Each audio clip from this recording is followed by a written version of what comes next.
Hiya, I'm Scully, a content creator here on YouTube and Twitch. I'm also a huge Spider-Man fan. Recently, I've been reading the 2099 comics and woo-wee, that has been a hassle. Fun, but definitely a hassle. 2099 has so many side stories and crossovers and spin-offs. It's a little tough trying to read it all, but I persevered and now consider myself a pretty big Spider-Man 2099 fan.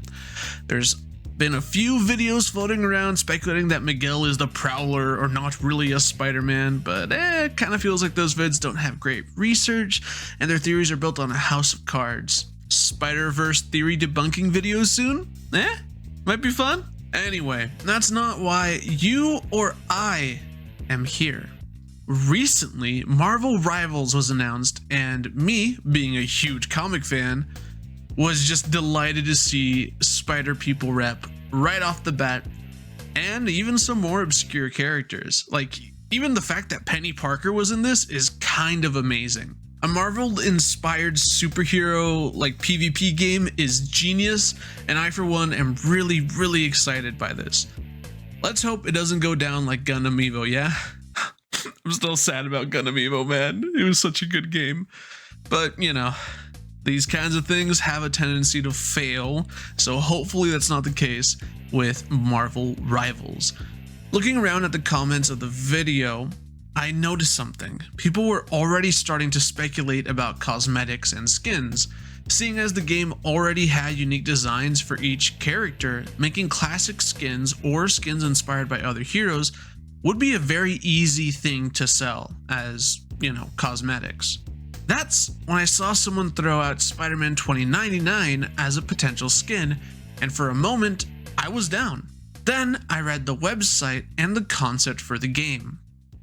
The merciless clash between tyrannical dictator Dr. Doom and his future counterpart from the year 2099 has forced countless universes to collide in the time stream entanglement, creating new worlds in crises unknown.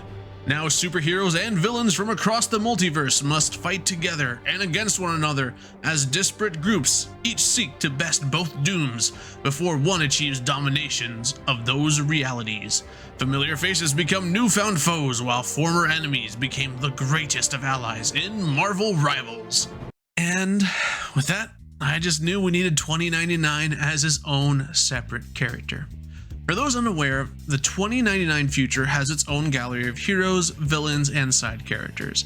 Lots of those are unique individuals just emulating the past heroes. For Miguel O'Hara, which is Spider-Man 2099, he was trying to replicate the powers of the original Spider-Man, and he was like splicing DNA to make that happen. However, that is not the case for Dr. Doom.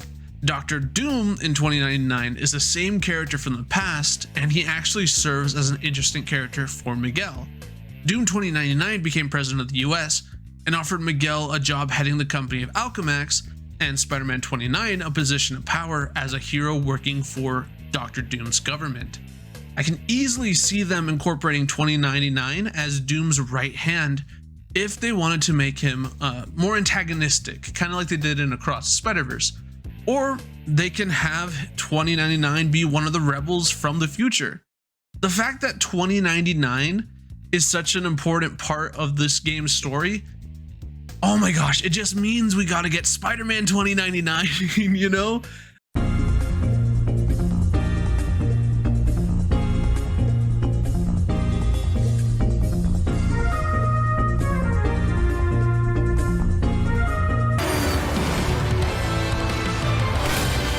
Pause.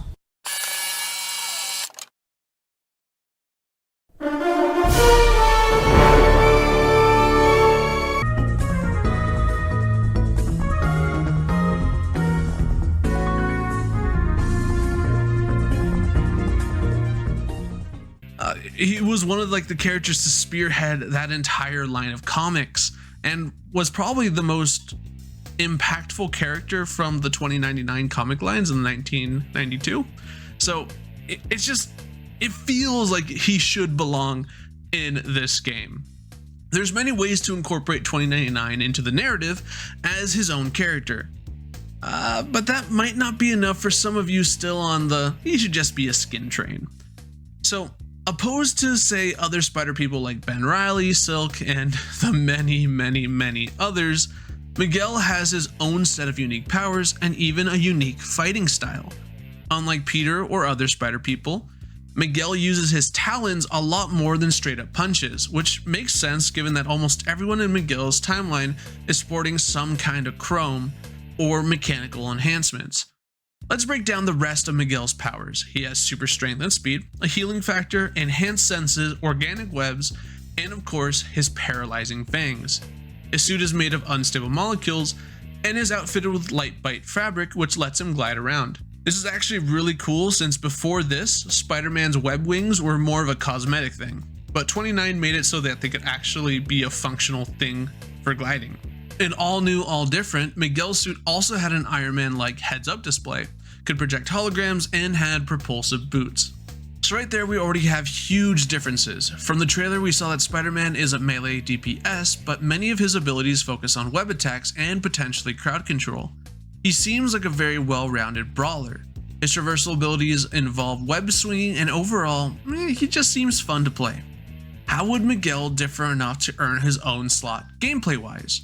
My idea for a Miguel O'Hara character in this game would be to make him a melee assassin, focus on quick strikes and stuns. His basic animations would be more violent and make use of his talons, and his abilities could center around leaps and stuns using his paralytic fangs.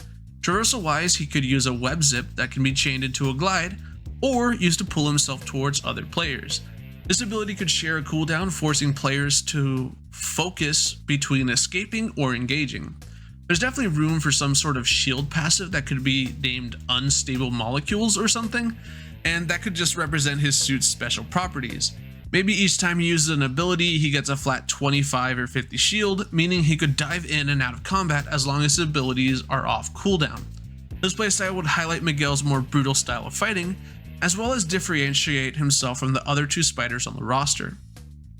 Given Spider-Man 2099 ties to the year 2099 and Doctor Doom himself, his unique power sets, and his growing popularity, I think Miguel would make an excellent addition to the roster, and it would be really fun to play as. But that's just me. What do you guys think? Does Spider-Man 2099 deserve a full slot in the game, or should he just be relegated to a skin for Spider-Man? What other spider people would you want in Rivals? What's your current most wanted character in this game? I've been Skully Sinful. Stick around for more reviews, guides, and speculation about Marvel Rivals. I applied for the content creator program and the alpha, so hopefully I get to make some more in-depth videos soon. See you soon, Revelers!